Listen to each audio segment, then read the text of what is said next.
दशहरे के पावन अवसर की आप सभी को बहुत बहुत शुभकामनाएं।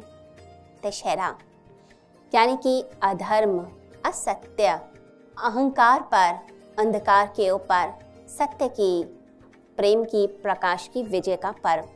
दशहरा, दश यानी कि 10, हरा यानी कि हार। तो 10 सिर वाले रावण की जब हार होती है तब दशहरा मनाया जाता है। तो लोग बड़ी प्रसन्नता के साथ दशहरे का पर्व मनाते हैं। रावण का पुतला फूंका जाता है और उसके बाद मिठाइयाँ बांटी जाती हैं। तो हर साल इस प्रथा को निभाया जाता है। हर साल रावण को हम जलाते हैं और बड़े ही खुश होते हैं। लोग रावण को हर बार बड़े से बड़ा बनाना चाहते हैं। कई बार लोगों में कंपटीशन भी होता है कि किसका रावण बड़ा है, और बड़े भव्य रूप में, सुनहरे रूप में रावण को बनाया जाता है। और उसके बाद लोग जलाने के बाद बहुत सारी खुशियां बांटते हैं और बहुत ही प्रसन्न होते हैं। परंतु इस पर्व का आध्यात्मिक अर्थ क्या है, ये हम शायद समय के साथ भूल चुके हैं। तो दशहरे का मतलब क्या है? कौन था ये 10 सिर वाला रावण? क्या ऐसा कोई जीव हो सकता है इस धरती के ऊपर जिसके 10 सिर हों? ये तो सुनने में ही अद्भुत बात लगती है। तो ये 10 सिर का क्या मतलब है? इस रावण का क्या मतलब होता है? 10 सिर यानी कि हमारे अंदर की 10 प्रकार के विकार, कमजोरियां। हर मनुष्य के अंदर कमजोरियां होती हैं। किस किस तरह की कमजोरियां होती हैं? काम, क्रोध, लोभ, मोह, मद, मत्सर, ईर्ष्या, द्वेष, छल, कपट, आलस्य। ये 10 तरह के विकार हर व्यक्ति के अंदर मौजूद हैं। किसी व्यक्ति के अंदर थोड़े होते हैं और किसी के अंदर बहुत सारे विकार होते हैं। कईयों के अंदर 10% क्रोध है तो किसी के अंदर 90% क्रोध है। कोई व्यक्ति आलसी है थोड़ा सा, कोई व्यक्ति आलसी है बहुत ज़्यादा। तो हमारे अंदर कमजोरियां तो हैं, परसेंटेज की बस अलग अलग तरह की वैरायटी है। अब ये जो कमजोरियां होती हैं, जब हम इन पर ध्यान नहीं देते तो धीरे धीरे करके समय के साथ साथ ये कमजोरियां हमारी बढ़ती चली जाती हैं। आप आलसी हैं, समय से उठते नहीं हैं और आपने बचपन में करेक्ट नहीं किया, थोड़े बड़े हुए तब भी करेक्ट नहीं किया। अब धीरे धीरे करके ये कमज़ोरी आपकी बढ़ती चली गई। अब आप ऑफिस के अंदर हमेशा लेट ही आते हैं और हर बार का बहाना है ट्रैफिक जाम था, बहुत ट्रैफिक था। तो सारी दुनिया का ट्रैफिक आपके लिए ही होता है। क्यों?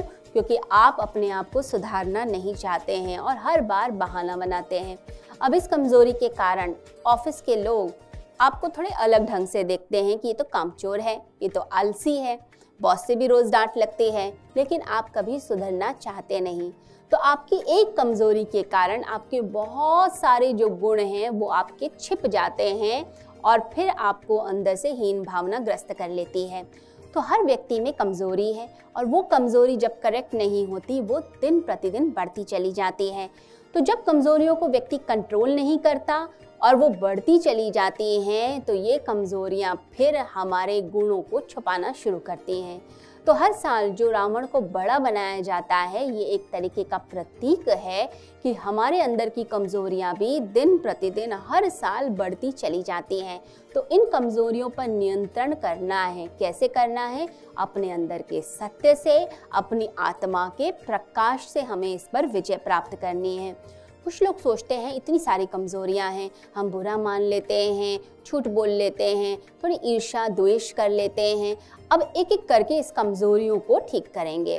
परंतु जब हम एक एक करके कमज़ोरियों को करेक्ट करने लग जाते हैं, उन्हें ठीक करने की कोशिश करते हैं, तो हम कई बार कमज़ोरियों से हार भी जाते हैं। लोगों ने प्रण किया कि आज क्रोध नहीं करेंगे, परंतु कुछ ऐसा घर में हो गया कि उसी दिन ही गुस्सा आ गया, तो प्रण आपका टूट गया। तो बहुत सारी कमज़ोरी हैं, बहुत सारे सिर हैं इस रावण के। अगर इस रावण की एक एक कमज़ोरी, एक एक सिर को काटने जाएंगे तो वो सिर दोबारा उग जाएगा। जैसे भगवान श्री राम ने रावण के एक एक सर को काटने का प्रयास किया, अब वो सर फिर दोबारा से उगाता। तो भगवान श्री राम ने कहा कि ये रावण तो मरता ही नहीं है, कितनी बार इसके सिर काटूं, ये तो मर ही नहीं रहा है। तो विभीषण ने कहा, प्रभु आप इसकी नाभि पर वार कीजिए, उसमें है अमृत। जब भगवान ने उसकी नाभि पर वार किया तो वो पूरा रावण मर गया 10 सिर के साथ। ऐसे ही कमजोरियां बहुत हैं, परंतु उसकी जड़ क्या है ये हमें जानना चाहिए। हमारे अंदर की जो जड़ है वो है हमारा अहंकार।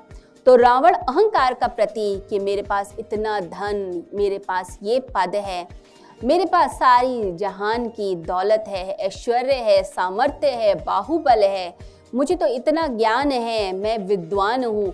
ये जो अहंकार है, अपनी देह का अहंकार, अपनी चीज़ों का अहंकार, यही उसके विनाश का कारण रहा। तो हम जब अपने अंदर के अहंकार को बढ़ाते हैं तब हमारा नाश होता है। तो अपने अहंकार का नाश कीजिए, अपना नाश मत कीजिए। तो भीतर जो अहंकार है उसे मिटाकर आत्मस्मृति को जगाना। सारा दिन हम अपने शरीर को ही स्वस्थ बनाने में लगे हुए हैं, उसको सुंदर बनाने में लगे हुए हैं, सिर्फ शरीर के बारे में सोचते हैं, शरीर के रिश्ते नातों के बारे में सोचते हैं, परंतु आत्मा के बारे में कितने लोग प्रयास करते हैं? ना योग करते, ना ध्यान करते, ना ही भक्ति करते, ना स्वाध्याय करते। उसके लिए तो कहते हैं समय नहीं है, परंतु मॉल जाते हैं, सिनेमा हॉल जाते हैं, अच्छे अच्छे कपड़े पहनते हैं, उन चीज़ों पर बहुत ध्यान है, परंतु अपनी आत्मा के ऊपर ध्यान नहीं जाता। तो आत्मस्मृति को जगाने का पर्व है दशहरा, कि हम जाने कि हम वास्तविकता में कौन हैं। जब गीता में अर्जुन हताश होता है, जब वो मोह से ग्रस्त हो जाता है, जब वो इस शरीर भाव में आ जाता है, तो निराश होकर बैठता है, तब भगवान श्री कृष्ण उसको समझाते हैं। तो गीता के अंत में वह भगवान से कहता है, नष्टो मोह स्मृतिर्लब्धा, यानी प्रभु मेरा मोह नष्ट हो गया और मुझे मेरी स्मृति प्राप्त हो गई। तो वो स्मृति कौन सी प्राप्त होती है अर्जुन को? वो स्मृति है आत्मस्मृति, कि मैं कौन हूँ, मैं आत्म तत्व। इस पर हमें ध्यान देना है। पतंजलि ऋषि योग शास्त्र के अंदर कहते हैं, योगः चित्त वृत्ति निरोधः, यानी कि चित्त की वृत्तियां यानी कमजोरियों का नाश होता है, और जो योग है वही इसका नाश कर देता है। तो योग के द्वारा ही हम अपनी वृत्तियां, कमजोरियों पर विजय प्राप्त करते हैं। ये योग क्या हुआ? आत्मा का परमात्मा से मिलन। तो वो आत्मा का परमात्मा से जब मिलन होता है तब कमजोरियां कम हो जाती हैं, उनका नाश हो जाता है, उनका निरोध हो जाता है। हमने सुना है कि माता सीता पंचवटी में रहा करती थी। पंचवटी यानी पंच तत्व से बने हुए इस शरीर के अंदर सीता रूपी आत्मा रहा करती थी। वो किसको पुकारती थी? वो श्री राम को पुकारती थी, राम जी का ही ध्यान करती थी और उनके लिए ही समर्पण भाव था। तो लक्ष्य क्लियर था, लक्ष्य यानी कि लक्ष्मण साथ था, पर्पस ऑफ लाइफ साथ में था। अब वह लक्ष्मण, वह पर्पस ऑफ लाइफ जब साथ में रहा और मर्यादा की रेखा में जब तक वह थी तब तक वो सुरक्षित थी। तो हमारी आत्मा जब मर्यादा में रहती है, जब हम मर्यादा की रेखा में रहते हैं और अपने लक्ष्य यानी परमात्मा को याद करते हैं, तब तक हम इस संसार में सुरक्षित हैं। परंतु जब कोई विकार आता है, जब कोई रावण सामने आता है, कमजोरी आती है सुनहरा रूप लेकर, और सीता मर्यादा की रेखा को लांघ जाती है, बस उसी दिन वो अपना लक्ष्य भूल गई और विकार से ग्रस्त हो गई। तो हम भी अपनी कमजोरियों के हम चंगुल में फंसते हैं और फिर परेशान होते हैं। फिर क्या होता है? आत्मा पुकारती है भगवान को। कोई नशे से ग्रस्त है, किसी को सिगरेट स्मोकिंग की प्रॉब्लम है, कोई व्यक्ति धन के नशे में लगा हुआ है, कोई व्यक्ति मोह से ग्रस्त है, किसी व्यक्ति को इतना स्ट्रेस होता है। तो ये सारी चीज़ें जो हैं ये विकार हैं, ईर्ष्या, द्वेष, क्रोध, आलस्य, ये सब विकारों में जब हम फंस जाते हैं तब हमारी आत्मा शांति, प्रेम, करुणा, प्रभु को पुकारने लग जाती है कि शांति मिले, मेरी सारी धन दौलत ले लो परंतु मुझे शांति दे दो, मुझे आनंद दे दो, मुझे प्रेम दे दो।